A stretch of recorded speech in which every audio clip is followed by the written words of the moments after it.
Assalamualaikum warahmatullahi wabarakatuh. Hai Hamka Muda, kembali lagi di Paper Talk UHAMKA.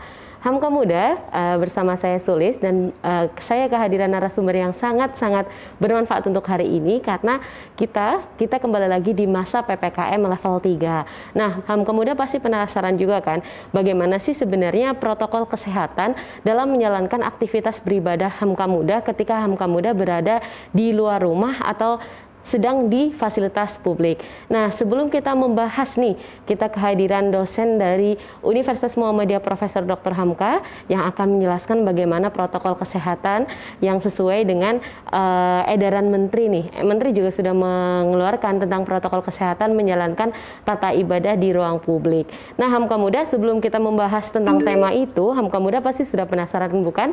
Kita simak dulu yuk VT dari dosen berikut ini.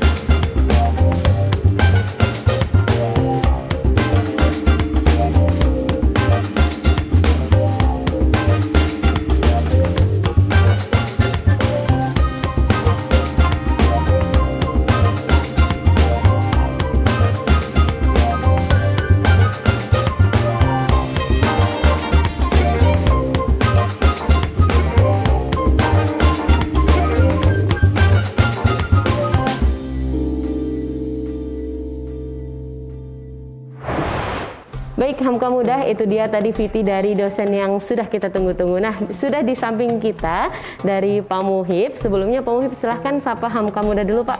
Baik. Assalamualaikum warahmatullahi wabarakatuh. Hamka Muda semua dimanapun Anda berada. Alhamdulillah pagi ini kita bisa ketemu kembali di kegiatan yang saya kira luar biasa kalaupun ini rutin diperdengarkan kepada teman-teman Hamka Muda. Baik Ustadz. Nah, terima kasih Ustadz sudah menyapa Hamka Muda. Ustadz, Hamka Muda juga sudah sangat penasaran ya Ustadz tentang pembahasan kita pada hari ini, terutama surat edaran pemerintah tentang PPKM level 3, surat edaran Menteri Agama sendiri tentang bagaimana protokol kesehatan untuk menjalankan ibadah di ruang publik. Nah, menurut Ustadz nih, bagaimana sih Ustadz panduan atau protokol kesehatan yang dapat dilakukan oleh Hamka Muda saat menunaikan ibadah di ruang publik? Terutama kan seperti sholat Jumat itu otomatis kan harus di masjid dan lain sebagainya, itu seperti apa Ustadz, bisa disampaikan kepada Hamka Muda Ustadz? Baik, bismillahirrahmanirrahim. Jadi sebenarnya kita melewati pandemi ini sudah tahun ketiga ya. Betul Ustadz. Artinya sebenarnya kita sudah beradaptasi. Jadi PPKM level 3 itu sebenarnya bukan hal baru. Oh ya, baik. Kita sudah punya edaran berkaitan dengan bagaimana cara sholat Jumat, bahkan dulu berkaitan dengan Idul Fitri, Idul Adha, bagaimana pelaksanaan kurban. Nah, saya kira sudah sangat banyak. Nah, tinggal pada saatnya memang kita harus kembali memahami ibadahnya itu sendiri. Jadi kalau kita ditanya tentang ibadah, itu bagaimana cara ibadah saat pandemi, ya kembalikan ke makna ibadah sebagai at-taqarrub ilallah. Jadi fungsi ibadah itu adalah soal kedekatan kita kepada Allah. Bagaimanapun caranya, kalaupun memang itu dalam keadaan sulit, sebagaimana orang sakit berdiri tidak bisa, duduk sambil duduk boleh, sholat sambil berbaring boleh, tapi tetap fokus utamanya adalah taqarrub ilallah. Jadi bukan fokus pada ini harus berdiri atau duduk, ini harus berjarak atau tidak. Tadi pas sholat sempat taqarrub atau tidak. Itu fokus. Baik. Oke, baik. Itu ya tadi Ustadz mengenai tentang ibadah. Berarti kita harus memaknai dulu makna ibadah seperti apa ya Ustadz ya, dan bagaimana urgensinya ketika keadaan kita sedang istilahnya ada keterbatasan atau kesulitan seperti itu. Oke, baik Hamka Muda. Lalu Ustadz, bagaimana agar Hamka Muda tadi kan sudah dijelaskan oleh Ustadz tentang taqarrub ilallah itu seperti apa. Nah, bagaimana sih untuk kita nih sebagai Hamka Muda agar tetap yakin Ustadz, kita sudah sholat ini insya Allah Allah terima. Aduh, bahasanya Ustadz, itu bagaimana Ustadz? Jadi begini, memang para ulama itu memberikan panduan sholat itu begini yang sah, begini yang tidak sah. Karena kalau soal terima dan tolak itu urusannya bukan lagi soal sah dan tidak sah, tapi soal akidah. Akidah, oke. Jadi sama seperti ini, bisa nggak sih orang non-muslim sholatnya dalam konteks bacaan gerakan bisa, tapi menentukan sholatnya diterima atau tidak itu soal akidah. Ya, baik. Tidak diterima karena tidak ada akidah. Artinya kita tetap harus memberikan porsi dalam persoalan akidah. Nah, kalaupun kita mau memperbaiki sholat, sebenarnya Quran sudah memandu lengkapnya. Kalimat yang kamu udah saya kira hafal itu. Kalimat fawailul lil musallin alladzina hum an sholatihim sahun alladzina hum yura'un wa yamna'unal ma'un. Maka sholat itu bisa mencelakakan diri kalau nggak perhatikan 3 hal. Nah, ini yang memastikan sholat itu betul-betul nanti ini memang sholat yang benar. Yang benar itu yang gimana? Pertama, dia tidak lalai sholatnya. Lalai sholatnya itu artinya sholatnya tidak difahami sebagai sesuatu yang sepele. Ngaret sholatnya, bacaannya seadanya. Oke, baik, betul Ustaz. Gerakannya nggak sempurna. Nah, itu namanya mengecilkan sholat. Mengecilkan sholat, baik. Di sahun itu sebenarnya mengecilkan makna sholat. Jadi dianggap tidak penting-penting amat. Nah, itu yang jadi masalah. Yang kedua, niatnya. Ada yang mungkin sholatnya sudah benar, bacaannya bagus, gerakannya bagus, niatnya salah. Niatnya pengen puji, pengen dilihat orang. Dia rajin kalau misalnya banyak orang, tapi kalau sendiri sholatnya nggak jelas. Ya, itu soal riyanya. Nah, yang ketiga soal dampak setelah sholat. Orang kalau sudah sholatnya bagus, niatnya bagus, maka habis sholat harus tetap bagus perangainya. Perangainya, pahit. Jangan sampai nanti sholat Jumat bawa sandal jelek, pulang-pulang bawa sandal bagus. Nah, itu yang jadi permasalahan. Ini PR ya Ustaz. Nah, jadi sholatnya bisa jadi baik caranya, tapi niatnya sama dampak setelahnya. Nah, itu yang jadi masalah. Nah, itu panduan agar sholat tidak fawailul lil musallin, tidak sampai pada keadaan celaka. Karena ada orang yang sholat tapi ternyata celaka. Jadi itu sama capek-capek kita sholat ternyata nggak manfaat, bahkan berdampak madarat. Nah, itu jadi masalah. Oke, baik Ustaz. Lalu kemudian tadi kan kalau kita ngomongin kita tentang kekhusyuan, berarti itu termasuk dalam nilai akidah juga bukan Ustaz? Ya, kalau khusyuk nanti larinya soal akidah. Jadi, karena khusyuk itu perasaan kita sadar bahwa kita sedang sholat dan kita bertaqarrub ilallah. Jadi kalau kita sedang berdekatan sama orang, pasti kita akan khusyuk dalam konteks kita bisa memposisikan diri. Kita kalau dekat sama rektor, kita harus memposisikan diri yang baik, pakaian yang rapi. Itu namanya khusyuk. Kesadaran bahwa kita sedang bertaqarrub. Kita kalau sama orang yang kita hormati, kita akan melakukan itu, apalagi berhadapan dengan Allah. Nah, itu khusyuknya di situ. Nah, memang konteks khusyuk ini jangan dianggap berarti nggak sadar apapun. Salah. Jadi kalau Anda khusyuk itu kita cuma mikirin Allah, nggak bisa juga. Maka konteks khusyuk yang paling utama adalah kita benar sholatnya dengan memahami apa yang kita kerjakan. Makanya Quran memandu lagi kalimat la taqrabus shalah wa antum sukara hatta ta'lamuna ma taqulun. Jangan kalian sholat, bahkan dalam beberapa penafsiran tidak sah sholat itu. Wa antum sukara, kalau dalam keadaan mabuk, hatta ta'lamuna ma taqulun, sampai kalian paham apa yang kalian ucapkan. Jadi definisi mabuk itu apa? Lupa ya. Bukan nggak sadar. Oh, nggak sadar. Tapi tidak paham apa yang diucapkan. Oh, betul. Jadi hatta ta'lamuna ma taqulun. Jadi kalau kita sekarang pingin khusyuk, mulailah memahami apa yang kita baca. Jangan-jangan kita selama ini baca at-tahiyatulillah artinya apa nggak tahu. Nah, itu nggak mungkin bisa khusyuk. Betul. Itu sama seperti orang gimana caranya menikmati pula, harus paham pula. Kalau nggak paham pula, nonton pula, ya nggak khusyuk karena nggak ngerti ini ngapain pula satu direbutin. Maka harus paham. Nah, begitu paham baru nanti sampai khusyuk. Berarti istilah khusyuk itu bukan hanya kita memikirkan hal-hal di lain setelah sholat ya Ustaz? Atau itu memang termasuk? Bagaimana Ustaz? Jadi fokus utamanya adalah tentang apa yang kita lakukan. Apa yang kita lakukan? Takbirnya, bacaannya, itu kita paham. Sehingga kita sadar bahwa saya sedang sholat, ini yang saya baca. Nah, makanya kalimat iqra' ma tayassara minal Qur'an, baca yang paling mudah dari Quran ketika sholat itu, baca yang paling mudah kita pahami. Oke, baik. Sehingga kita betul-betul ketika sholat itu tenang. Orang kalau disuruh baca novel, karena dia paham, itu setengah jam nggak terasa. Iya, betul. Tapi kalau suruh baca Quran yang nggak ngerti bahasa Arab, itu 10 menit sudah pusing. Pusing, betul. Bahkan karena belum 10 menit itu, Ustaz. Betul. Begitu juga sholat. Makanya memang dasar khusyuk itu adalah soal kesadaran yang isinya disertai ilmu. Jadi kita sadar di depan rektor, kita sadar di depan presiden, tapi selain sadar, kita tahu protokol yang benar bagaimana. Oke, baik. Jadi sadar dan ilmu itu yang isinya iman dan ilmu. Iman dan ilmu. Baru nanti sampai pada khusyuk. Oke, baik Ustadz. Ini menarik sekali Ustadz.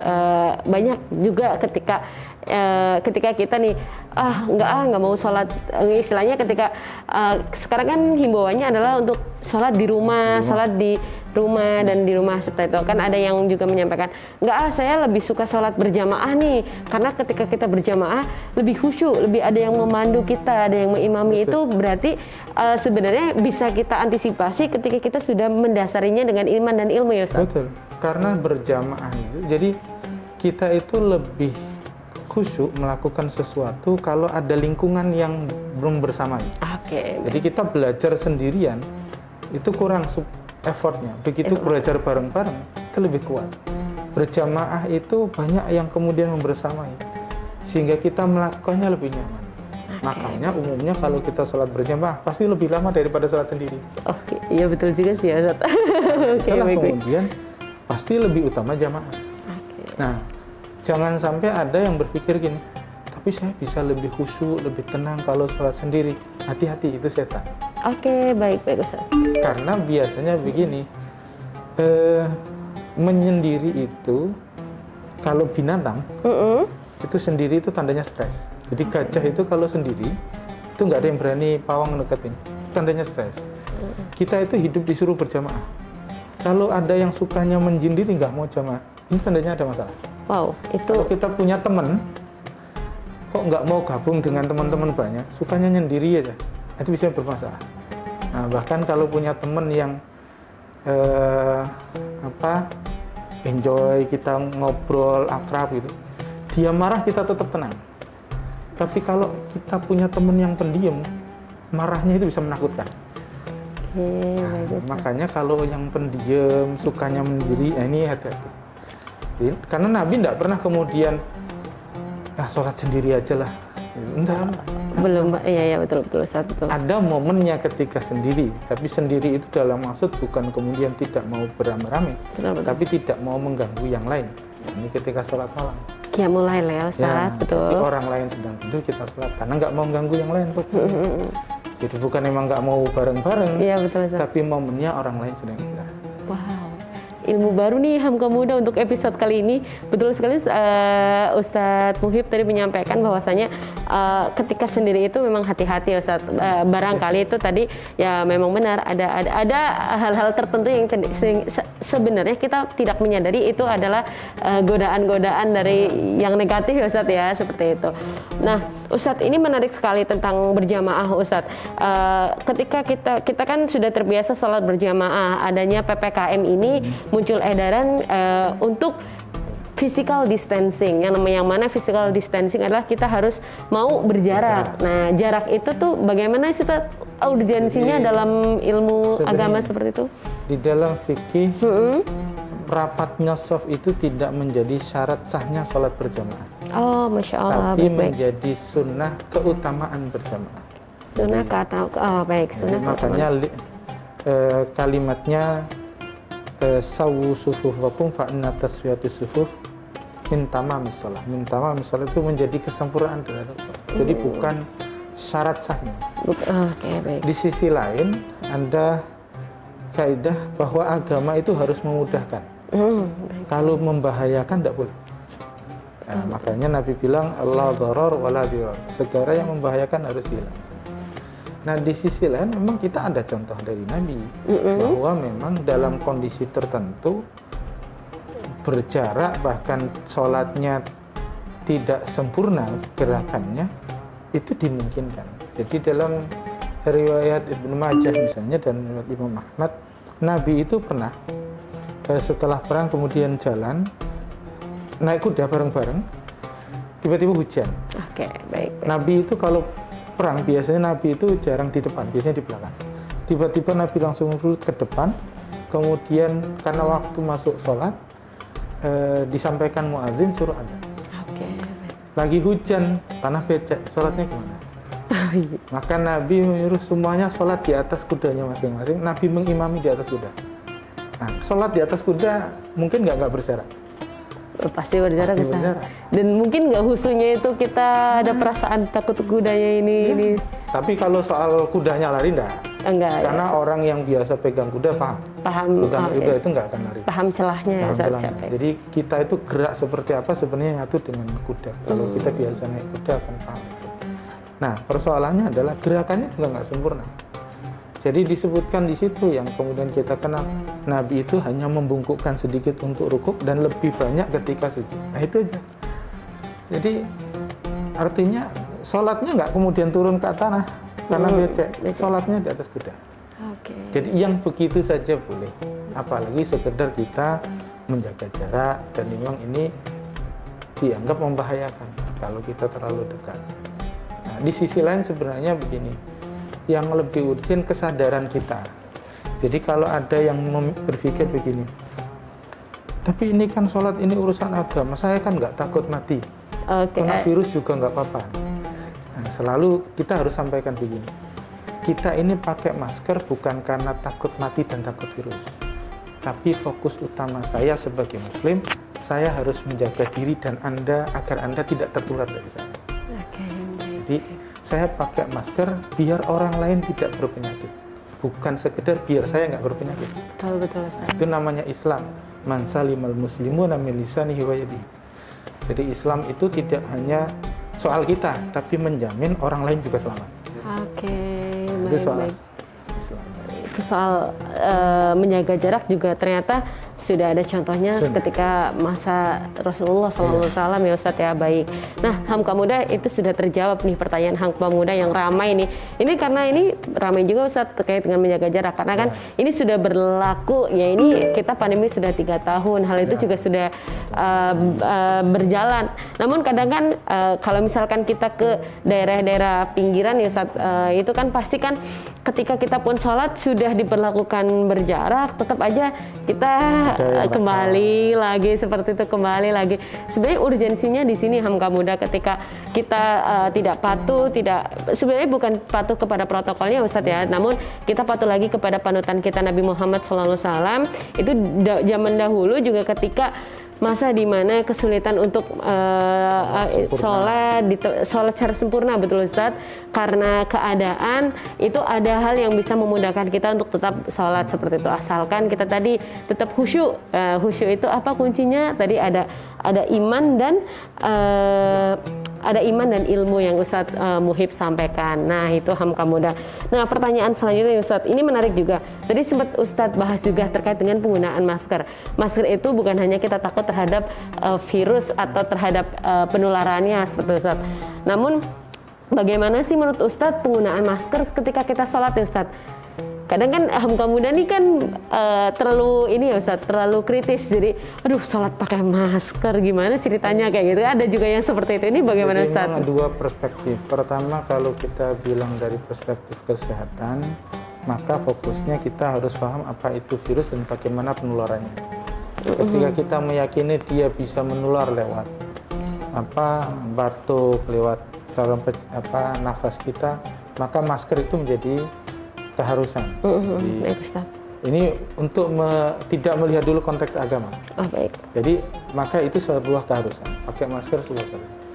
Kalau ada yang mengatakan bagaimana soal dalil, memang ada dalil dalam riwayat Abu Daud dan juga Ibnu Majah yang Nabi pernah melarang seorang untuk menutup mulutnya ketika sholat. Ada hadisnya. Tapi hadis ini memang derajatnya dalam Abu Daud itu derajatnya hasan. Jadi tidak sampai derajat sahih. Karena itu para ulama menghukuminya menutup mulut itu sampai hanya pada makruh. Tapi ketika kita baca nanti syarahnya, para ulama justru memperlihatkan begini. Sebenarnya apa sih yang terjadi, kenapa Nabi dulu melarang? Jadi Nabi itu tidak suka ketika ibadah orang Islam itu disamakan dengan ibadah orang non-Muslim. Masalah kiblat misalnya. Ketika orang Yahudi bilang, kiblatnya kan hadap ke tempat kita juga Masjidil Aqsa. Maka turunlah ayat qad nara taqallaba wajhika fis sama falawalika tardaha. Jadi kami lihat kamu Muhammad, kata Allah, engkau ingin kiblat ini dirubah, maka kami rubah kiblat itu dari Masjidil Aqsa ke Masjidil Haram. Jadi karena Nabi nggak mau disamakan. Termasuk kebiasaan at-talathum. Jadi at-talathum itu kebiasaan orang Arab. Orang Arab jahiliyah, kalau dia sambil nyembah itu ditutup mulutnya. Nah, karena itu Nabi suruh buka. Nah, suruh buka itu biar apa? Biar ketahuan ini Muslim, ini non Muslim. Fokusnya begitu dulu. Baik. Tapi kalau sekarang kita semuanya di masjid, semua sudah tahu ini Muslim, maka urgensinya tidak. Jadi sebenarnya pelarangan menutup mulut itu tidak lebih sama seperti kita kalau menguap adabnya ya ditutup. Kalau batuk ya adabnya ditutup. Jadi itu saja. Kita karena kondisi harus tutup ya ditutup. Jadi tidak ada kemudian ini larangan ditutup, tidak. Tapi memang ada kondisi tertentu yang membuat kita harus menutup. Jadi tetap boleh dan tidak masalah. Tidak masalah sholat dalam keadaan memakai masker. Oke, baik. Jadi tidak ada alasan juga ya Ustadz ketika kita pun lalu tidak taat prokes ketika kita sholat di tempat umum seperti itu ya Ustadz ya. Jadi memang kembalikan fokus yang tadi. Jangan sampai kita merasa, saya kan sehat. Baik. Padahal kita nggak pernah tahu virus itu. Betul. Atau mengatakan, saya nggak takut mati. Padahal kita melakukan ini bukan karena takut mati, tapi takut membahayakan orang lain. Bayangkan kalau semua orang berpikir, saya tidak mau membahayakan orang lain. Maka itu jauh lebih indah daripada saya takut mati, ini saya takut mati, saya takut mati. Bukan itu. Baik, Ustaz. Kita ingin menjaga orang lain sama-sama sehat. Betul, agar sehat juga kan kita tetap bisa beribadah secara terus-menerus seperti itu ya Ustadz ya. Baik, oke baik Ustadz, itu tadi terkait dengan masker Ustadz. Lalu kalau misalkan Ustadz penggunaan desinfektan atau hand sanitizer ketika kita sudah berwudu, tapi kita pengen pakai hand sanitizer itu hukumnya bagaimana Ustadz? Boleh saja. Boleh saja. Jadi hand sanitizer, nah ini juga berkaitan dengan alkohol mungkin. Nah, sama betul, seperti kayak parfum. Gitu, betul. Itu bagaimana Ustadz? Jadi kalau kita ini tanya tukang parfum yang dia tahu biji parfum kemudian dibilang ini parfum non alkohol, itu akan lucu kalau kita tanya gini, terus ngembangin bibitnya menjadi parfum pakai apa? Kita nggak pakai alkohol Pak, pakainya etanol. Itu kalau kita yang ngerti ilmu kimia itu cuma ketawa. Etanol itu etil alkohol. Iya betul. Jadi tidak bisa kita mengembangkan biji parfum itu sebagai parfum tanpa alkohol. Artinya sebenarnya alkohol itu yang tidak boleh adalah kalau dia dipakai untuk muskir, memabukkan. Memabukkan. Oke, baik Ustaz. Jadi kalau tidak memabukkan ya tidak masalah. Nggak masalah Ustaz ya. Oke, baik. Karena dia dasarnya bukan sesuatu yang memabukkan. Sebenarnya kalau ada orang minum alkohol saja, alkohol saja 80% ya, ya itu bukan mabuk. Tapi sakit. Bukan mabuk. Tapi kemudian jangan disalahartikan nih. Jadi, nah makanya di Indonesia kadang-kadang mendefinisikan mabuk itu unik-unik sih. Betul. Jadi, betul Ustaz. Bahkan kita naik kendaraan yang muntah-muntah dianggap mabuk. Jadi anak kecil, saya nggak mau naik bus, nanti kalau naik bus mabuk kan nggak boleh dalam Islam. Kan nggak mau naik bus ini. Repot lagi nanti. Jadi harus dipahamkan mabuk itu bukan soal. Oke, baik Ustadz. Itu menarik juga. Terakhir nih Ustadz, terkait dengan face shield. Nah, boleh nggak sih Ustadz sholat pakai face shield? Ini pertanyaan receh sih Ustadz, tapi ini menarik juga sih. Ada yang nanya seperti itu. Boleh nggak sih kita ketika sholat kita pakai face shield saking kita tuh borinya? Sebenarnya begini, kita harus kembalikan kaidah bahwa sujud itu yang harus nempel 7 tulang. Nah, itu betul Ustadz. Bagaimana Ustadz? Dahi, 2 telapak tangan, lutut, sama telapak kaki. Artinya face shield ini tinggal nanti bentuknya sebenarnya. Kalau dia menutup full, kemudian itu menghalangi, tidak nempel, maka dilepas, harus dilepas. Ya, bahkan para ulama dulu sangat ketat, sampai misalnya peci itu harusnya diangkat dikit, jadi nggak boleh ini tertutup. Ya, itu demi menjaga itu, betul-betul memang sholat itu ya betul-betul sesuai dengan yang diajarkan.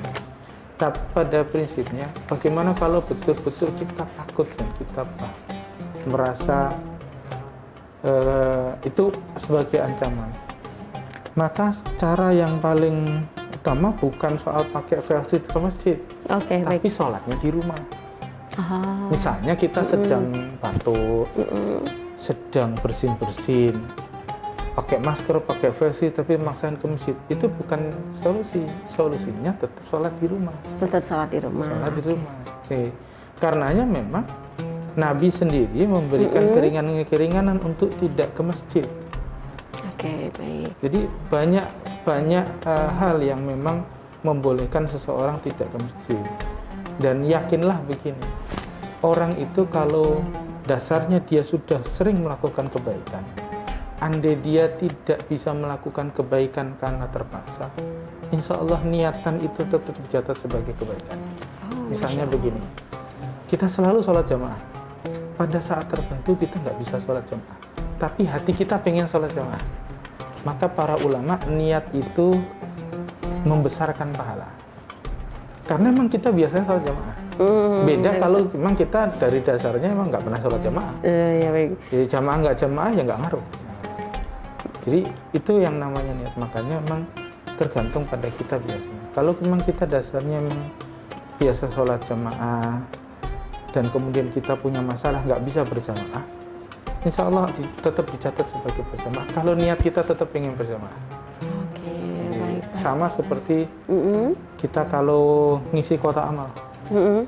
Ada orang ngisi kotak amal yang pahalanya lebih besar daripada yang dia isikan.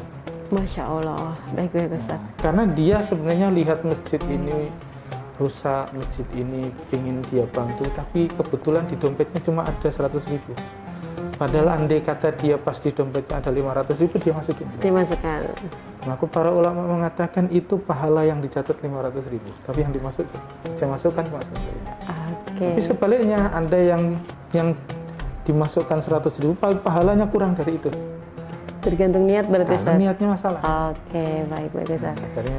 Karena itu kita melihatnya harus lebih luas, tidak soal ini boleh dan tidak boleh. Baik.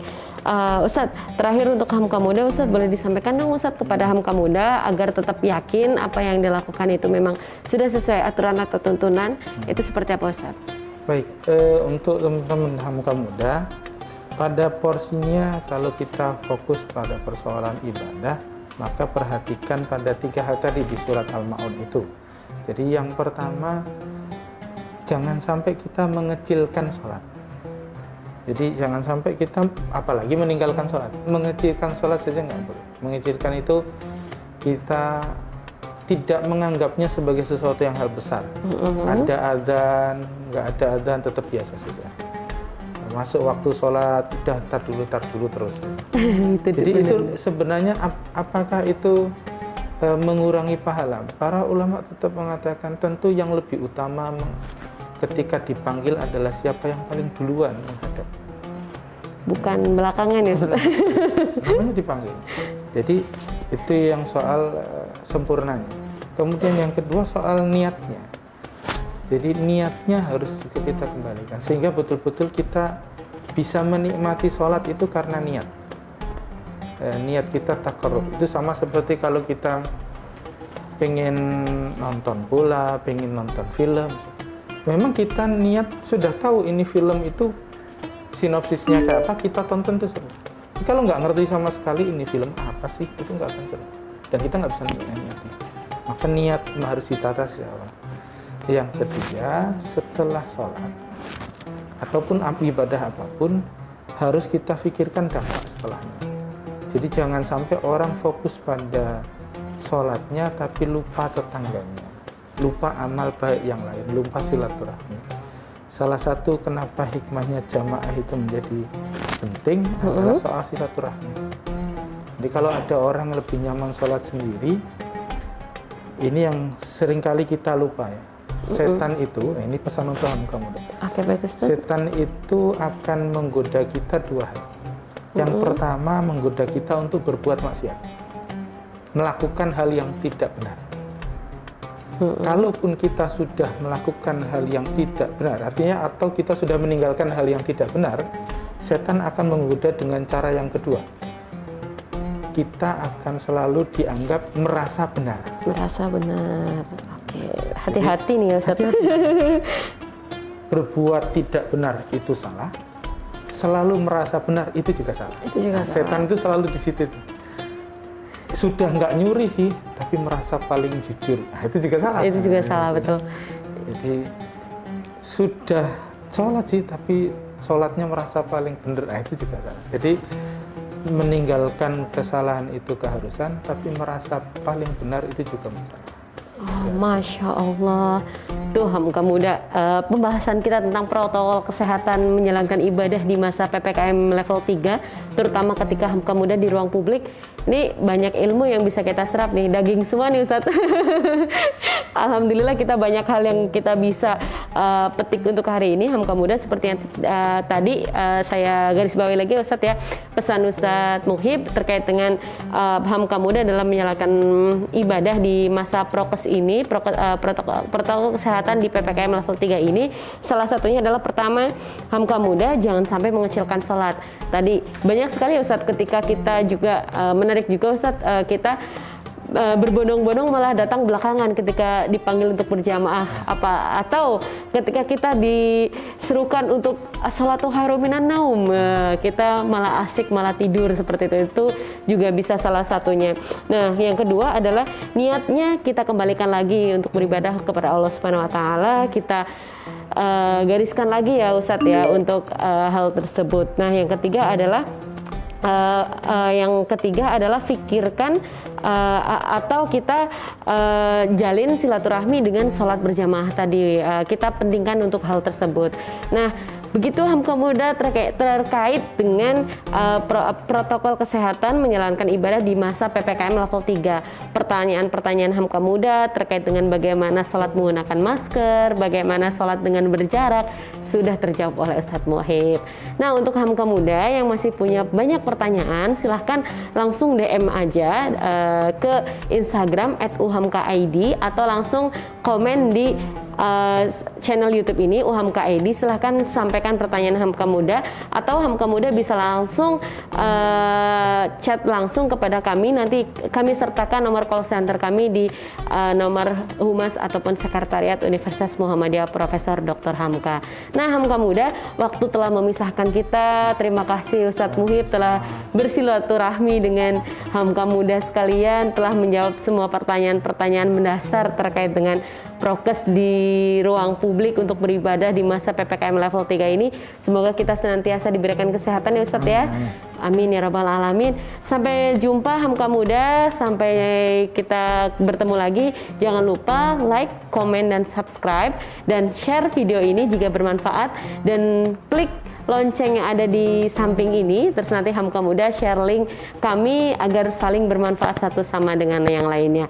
Terima kasih Hamka Muda, sampai bertemu kembali. Saya Sulis, mohon maaf apabila terdapat kekeliruan dalam memandu acara pada hari ini.